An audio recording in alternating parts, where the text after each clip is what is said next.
we actually have an entire territory in Canada that is the result of an Indigenous land claim. So, for those of you who have some access, some knowledge of this history, you will know that Canada's newest territory is the territory of Nunavut, which is on the sort of easternmost edge of Canada's north. And it was created in 1999, so it sort of came into being in late 1990s, just before the year 2000. And I'm talking about it today because the territory of Nunavut is a partial settlement, okay, a partial settlement of an Inuit land claim that started in 1975. So this is one of the first claims that sort of went into this process after the Indigenous groups in Canada were able to sort of approach the government with this sort of question, was the Inuit in what is now Nunavut. Um, and I will say, again, from 1975 to 1999 is how long it took this to get settled.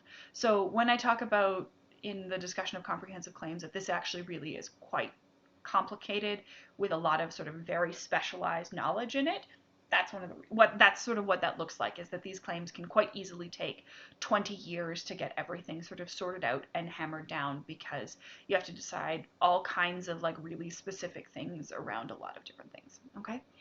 And for the Inuit in Nunavut, the goal of negotiating this claim was that access to self-governance. They were looking for a way of building a structure so that their identities and that their traditions and their ways of life and knowledge could be preserved in sort of a formal structure.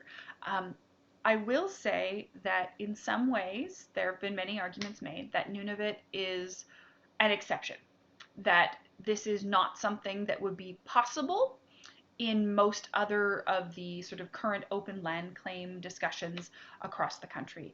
And that's partially because Nunavut as a space is somewhat special.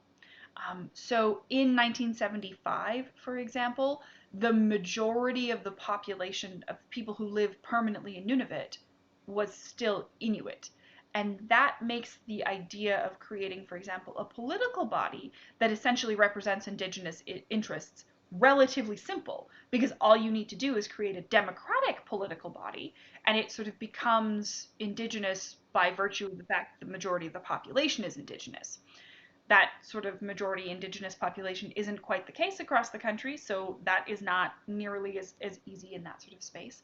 And the other thing about the availability and the ability to negotiate sort of a territorial government situation for the population of Nunavut comes down to, how much would you like to live in Nunavut? And the answer for most people is not at all. So, as much as, for example, the numbered treaties are really driven by the federal government feeling a need for more land for agriculture and settlement and development, those pressures, at least in 1975, it's a little bit different once there's sort of oil and gas resources and diamonds discovered in the north, but for the most part, there wasn't that same pressure to sort of get Inuit land surrendered, because there were fewer settlers who wanted to go up there. There were fewer settlers who wanted to, for example, establish large sweeping farms on tundra, because why would you do that? So that kind of conversation is really, really important, in that, in a lot of ways, the Nunavut settlement it's been argued, is possible because the federal government sort of went, yeah, I guess you can have that land. No one else wants it anyway, so sure, it can be Nunavut. Great. In a way that is not possible with many other claims, including the Nisga'a claim that we're going to talk about shortly. Um, I will also sort of say that the Nunavut governance structure is really interesting, in that it attempts to sort of respect a certain number of principles in sort of Inuit culture and represent those in like a Western political structure, in a way that you don't see in very many other places. So one of the things, if you ever see numbers on, for example, the representation of women in Canadian provincial and territorial politics, um, they always exclude Nunavut from those calculations. And the reason that they do that is because if they don't, Nunavut makes the whole country look way better than it is. Because in Nunavut, structurally, the the percentage of women in territorial politics is 50%, because the way that the ridings are set up in Nunavut, the ridings are larger than they would otherwise be, but each of them has two representatives. And sort of the structure of that government is about having one male representative and one female representative. And that is sort of drawing on Inuit tradition, and that was sort of how they wanted to represent that in that Western democracy.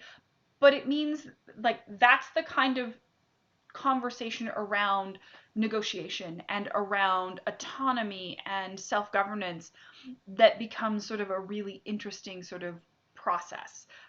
If you remember people commenting on Jason Kenney's cabinet some time ago about, for example, there being more men named Jason in that cabinet than there were visible minorities, that kind of or women, and that kind of conversation becoming really, really important. So when we start talking about what Indigenous self-governments might look like under contemporary treaties, um, these changes can be pretty sweeping. And it's not just changes about how, for example, governance on reserve works or the Assembly of First Nations. Some of these conversations are really about incorporating ideas about whose voices matter in politics and in sort of our management in general, right? Like you could have a conversation in this sort of treaty about, hey, how do we represent children's interests in governance? Because for us, it's really important that decisions be made with sort of the idea of what this is going to look like 7 generations down the line. So we need to sort of represent the interests of people who are not yet old enough to vote. What does that look like in a political structure is sort of an important part of that. Okay. So that is the upsides, I guess, of Nunavut as sort of a treaty negotiation. But I will say that as much as it is often sort of lauded as like a really useful starting point and a shift in the relationship with Canada's Indigenous people, the governance in Nunavut is still extremely challenging. And it's extremely challenging in some ways just because life in the north is really, really challenging. So if you think about getting like fresh berries in the north, the only way to get them is to fly them in and fly them out. Like is fly in, fly out.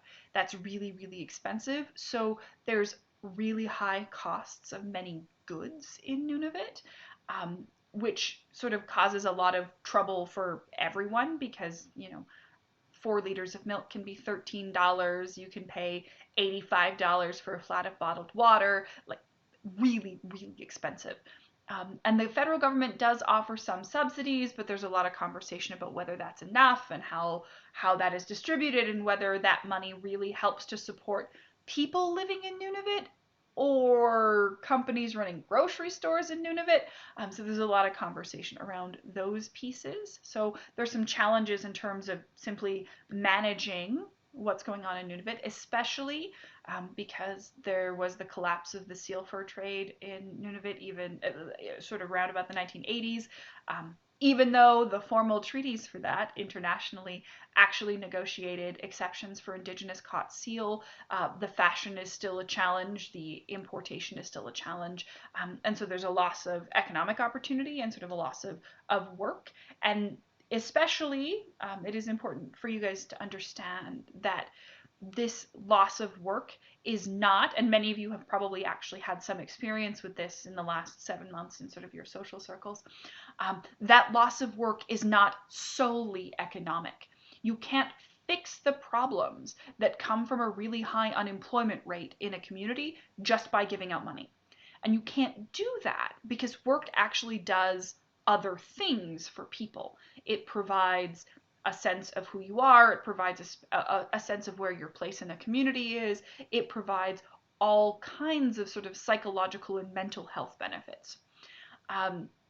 And without that, you can run into a whole lot of, for example, social disorder. You can run into questions about domestic violence, into questions about social upheaval, about addictions, about all kinds of things that are really related to the lack of work, but it's not solved by giving people money, because what you need to do is give people meaning and purpose and connection and something else to sort of do with their time.